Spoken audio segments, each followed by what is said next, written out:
नमस्कार दोस्तों, एक बार फिर से स्वागत है आप सभी लोगों का मेरे इस चैनल में सीके डायरी इन ब्लॉग में। और मैं हूं चरण कुमार। तो इसका ये पार्ट 2 है। आई होप आपने पार्ट 1 देखा होगा, तो अगर नहीं देखा है तो जाके देख सकते हैं।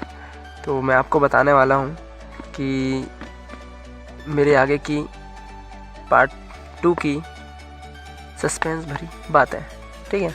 तो मैं शुरुआत अभी इनसे नहीं करूँगा, ये दोनों कंप्लीटेड है, लेकिन अभी इनसे नहीं करूँगा। मैं आपको अपने वर्तमान जीवन से फ़िलहाल अभी अवगत करवाऊँगा, ठीक है। जो मेरी डायरी कंटिन्यू चल रही है, मैं केवल इसके बारे में अभी बताऊँगा, ओके। क्योंकि ये इंटरेस्टिंग है अभी की स्थिति में, ये दोनों भी इंटरेस्टिंग है, ठीक है। लेकिन अभी मैं शुरुआत इससे करने वाला हूँ, तो कृपया मेरा साथ दीजिए। तो हम इसमें आ जाते हैं। आप देख सकते हैं ये पूरा लोगों से लेके हर एक चीज़, हर एक छोटी से छोटी चीज़, बड़ी से बड़ी चीज़ मैंने खुद डिज़ाइन की है। और आपको मेरे पिताजी और मेरी माताजी से मिलवाना चाहता हूँ। ये मेरे पिताजी हैं, ये मेरी माताजी हैं। इनके आशीर्वाद से हम शुरुआत करते हैं वीडियो की। तो आप देख सकते हैं अच्छे से इन्हें, ठीक है। तो अब डायरी के अंदर चलते हैं। पार्ट 3 है दोस्तों ये, ठीक है। तो आप देख सकते हैं यहाँ पे 2/10/2023 को मैंने इस डायरी को स्टार्ट किया था। ओम श्री गणेशाय नमः के नाम से शुरुआत करते हैं।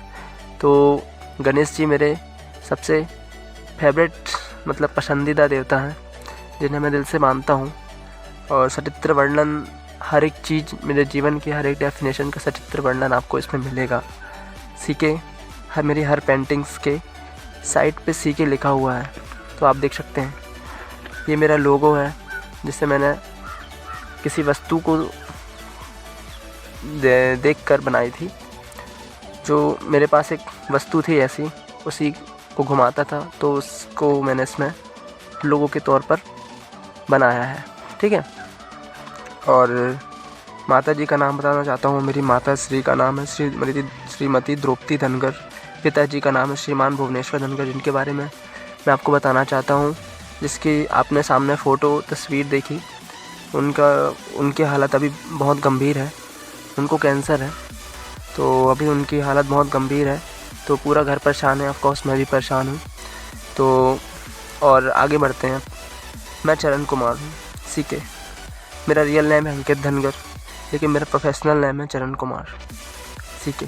और सीके मुझसे पहले मेरी डायरी का नाम है, मुझसे पहले मेरी डायरी का नाम सीके है।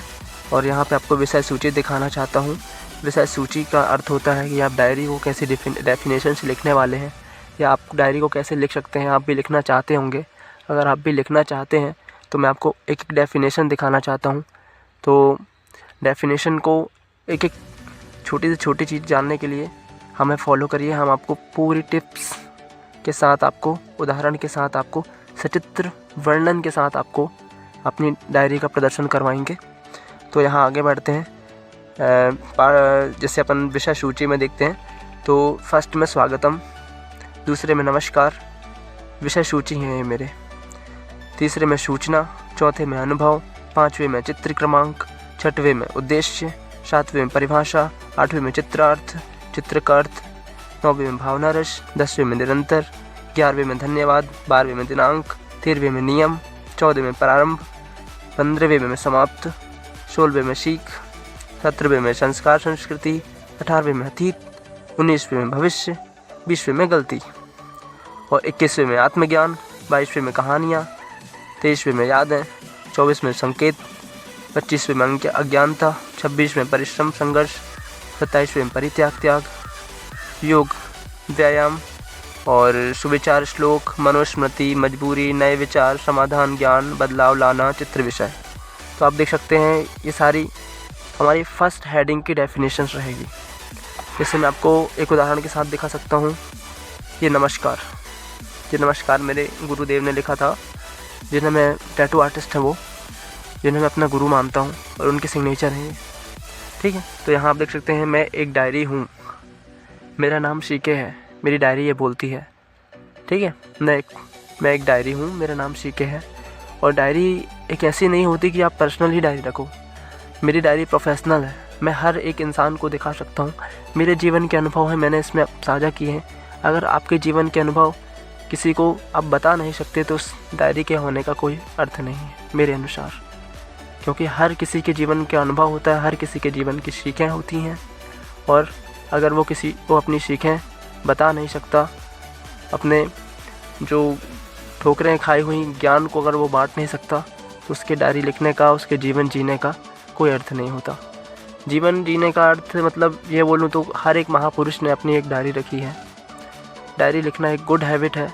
महापुरुषों का अधिकतर लोग महापुरुष जो रहे हैं उन्होंने अपनी डायरी लिखी है, अपनी बायोग्राफी लिखी है।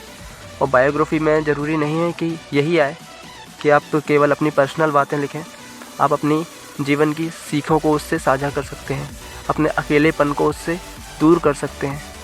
तो यहाँ आगे बढ़ना चाहता हूँ, सूचना देना चाहता हूँ। डायरी एक सूचना देती है आपको। सूचना कैसे देती है दोस्तों, आपको बताता हूँ मैं। जात पात, ऊंच नीच, छुआछूत, लिंग भेद, हिंदू मुस्लिम, सिख ईसाई, छोटा बड़ा, गरीब अमीर, लड़ाई दंगा, दुख दर्द, अज्ञानता, छोटी सोच, सीखे। तो कृपया आपसे अनुरोध है, जब आप इसे पढ़ रहे हैं या इस पन्नों की दुनिया में हैं, तब तक आप इन लिखी हुई मानसिकताओं से अपने मन को दूर रखें। कृपया अगर आप ये सोच रहे हैं कि धर्म या जाति, छुआछूत, इन सब चीज़ों से दूर रखें अपने आप को जब तक आप इसे पढ़ रहे हैं, ठीक। क्योंकि डायरी का अर्थ केवल आपको ज्ञान देना है, बस आपको आपके साथ सीखों का साझा करना है, बस, और कुछ नहीं है। तो जब मैंने सीखे को स्टार्ट किया था तब मेरी उम्र 17 वर्ष थी और लगभग मुझे 3 साल हो चुके हैं डायरी लिखते हुए। अभी चल रहा है 2023 चलने लगा है, 2024 चलने लगा है, सॉरी। तो आपको बताना चाहता हूँ मैं, 2023 में तो मैंने इसे स्टार्ट किया था, लेकिन अब 2024 चलने लगा है। तो यहाँ देख सकते हैं आप संस्कार, संस्कृति। और रही बात ईश्वर पर विश्वास रखने की, तो ईश्वर पर विश्वास रखना एक सकारात्मकता हो सकती है जीवन जीने के लिए, जो हमारे मन को गलत भटकने से रोक लेती है। माता पिता भी ईश्वर हैं। दुनिया का सबसे बड़ा धर्म इंसानियत है। धन्यवाद। इतना कहकर मैं आप सभी से धन्यवाद करना चाहता हूँ। तो ये पार्ट 2 है और मैं इसके आगे का भी आपको दिखा सकता हूँ। ये देखिए, इसके आगे और भी इंटरेस्टिंग कहानियाँ हैं, बहुत सारी बातें हैं जीवन की। तो मैं उन सब को भी साझा करूँगा अपने पार्ट 3 में। तो 3rd ब्लॉग देखने के लिए हमें फॉलो कर लीजिए। ये देखिए दोस्तों, ये मेरे पिताजी की पेंटिंग बनाई थी मैंने।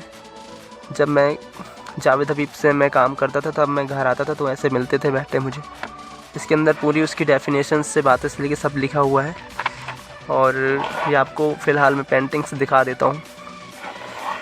ये देखिए, सबसे ज़्यादा अनुभवी पेंटिंग्स है मेरी ये, जो मानसिक स्मृति से मैंने अपने सांकेतिक चित्र बनाए हैं, इमेजिनेशन से।